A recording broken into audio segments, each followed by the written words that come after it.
Pourquoi le Nord Kivu est-il une terre de rébellion sans fin? Depuis plus de 25 ans, cette région de la RDC est le théâtre des conflits sanglants. Tout commence avec l'AFDEL de Laurent-Désiré Kabila en 1996, une rébellion soutenue par les Rwandais et l'Ouganda pour renverser Mobutu.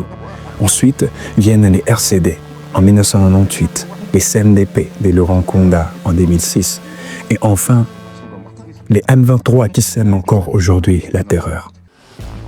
Mais comment en est-on arrivé là? Pourquoi les Rwandais est-il si impliqués dans cette crise? Nous avions supplié Mobutu de repousser ces réfugiés de la frontière jusqu'à l'intérieur du Zaïre, comme les Nations Unies le préconisaient, mais il a refusé. En 1997, Laurent-Désiré Kabila, allié du Rwanda pour prendre le pouvoir, finit par se retourner contre lui, depuis Kigali ne lâche plus la RDC. En 2012, sous Joseph Kabila, les M23 s'emparent même des Goma, humiliant l'armée congolaise. Jusqu'où ira cette guerre? Restez bien jusqu'à la fin pour comprendre les véritables enjeux cachés derrière les M23. Numéro 1. L'alliance de Laurent-Désiré Kabila avec le Rwanda. Une décision stratégique ou une erreur fatale? En 1996, les Zaïre de Mobutu étaient en pleine agonie. La corruption, l'instabilité et la présence des milliers d'anciens génocidaires Hutus réfugiés à l'est du pays en faisaient une cible idéale pour une invasion. En ces moments-là, Laurent-Désiré Kabila, leader d'une rébellion marginale, comprend qu'il ne pourra jamais prendre le pouvoir seul. Il trouve alors un allié de poids, les Rwandais de Paul Kagame. Les Rwandais avaient un intérêt stratégique et sécuritaire dans cette guerre. Les FDLR, Forces démocratiques de libération du Rwanda, ex-militaires et miliciens Hutus, ayant participé au génocide de 1994, utilisaient l'est du Zaïre comme base arrière pour mener les attaques contre Kigali. Pour Kagame, aider Kabila à renverser Mobutu était une double opportunité, se débarrasser des FDLR et étendre son influence sur les ressources minières congolaises. Avec l'aide de troupes rwandaises et ougandaises, Kabila et son mouvement, l'AFDEL, Alliance des forces démocratiques pour la libération du Congo, avancent rapidement vers Kinshasa. En 7 mois, Mobutu est chassé du pouvoir et Kabila devient président en mai 1997. Mais cette alliance ne dure pas.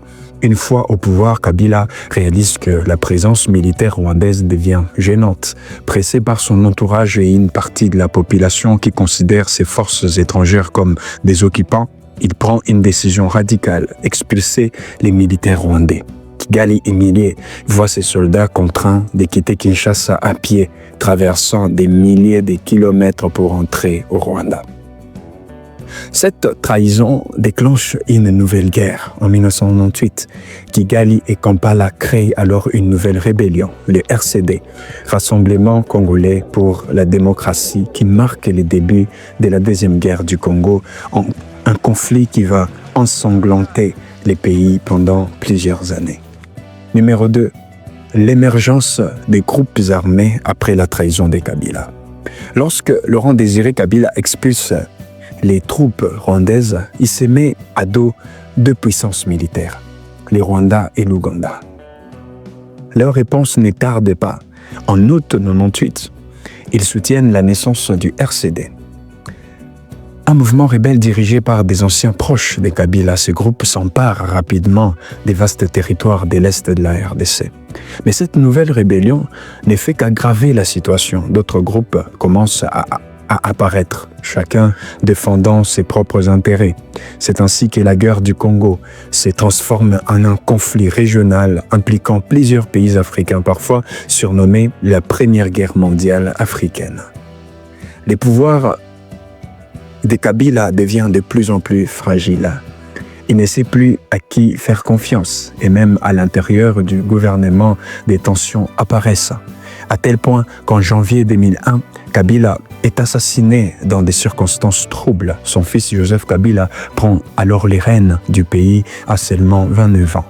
La multiplication des groupes armés ne s'arrête pas. Pour autant, après les RCD, une autre rébellion voit le jour en 2006, les CNDP, Congrès national pour la défense du peuple, dirigé par Laurent Nkunda.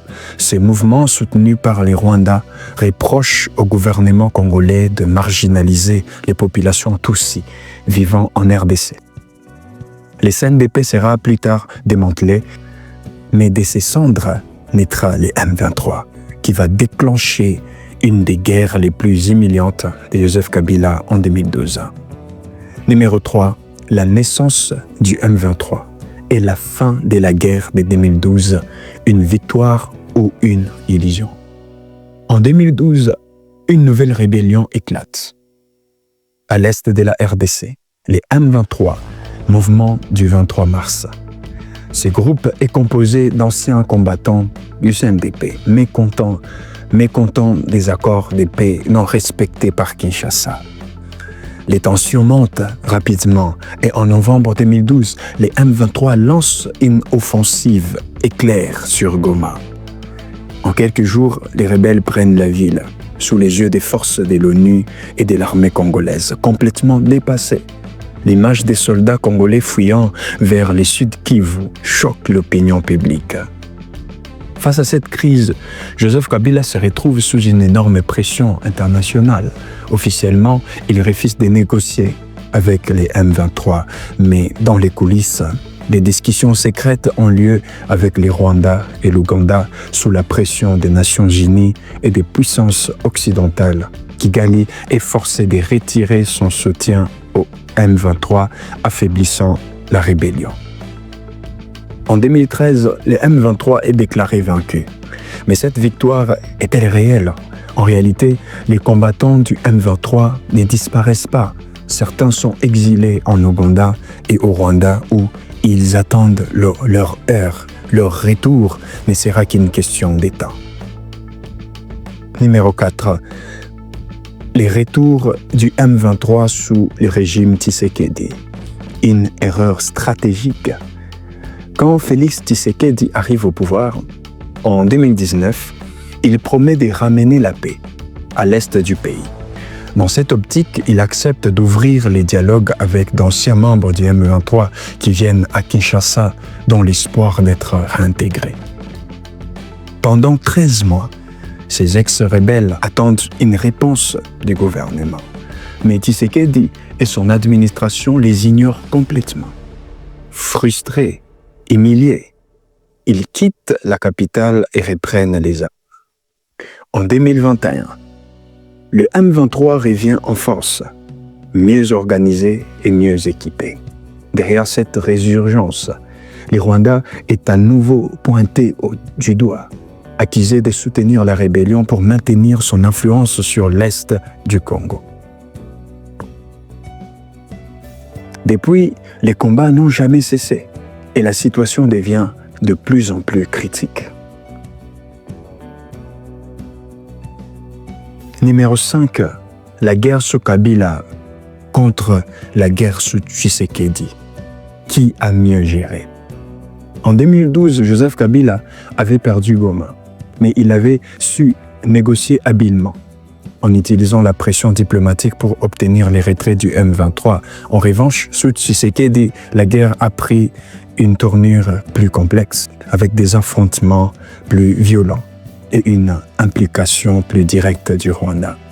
D'un côté, Kabila a combiné diplomatie et pression militaire, tandis que Tshisekedi semble plus isolé sur la scène internationale. La grande question reste, quelle stratégie sera la plus efficace pour mettre fin à cette guerre? Les M23, une menace sans fin. Les M23 est-il une simple rébellion ou les symptômes d'un problème plus profond? Depuis plus de 10 ans, ce groupe revient toujours sous différentes formes, défiant tous les gouvernements successifs. Aujourd'hui, la guerre continue et rien ne semble pouvoir l'arrêter. Les Rwandais est-il vraiment prêt à abandonner les M23 ou s'agit-il d'une stratégie bien plus complexe pour contrôler l'est du Congo? Et vous, pensez-vous que cette guerre prendra fin un jour? Dites-le nous en commentaire.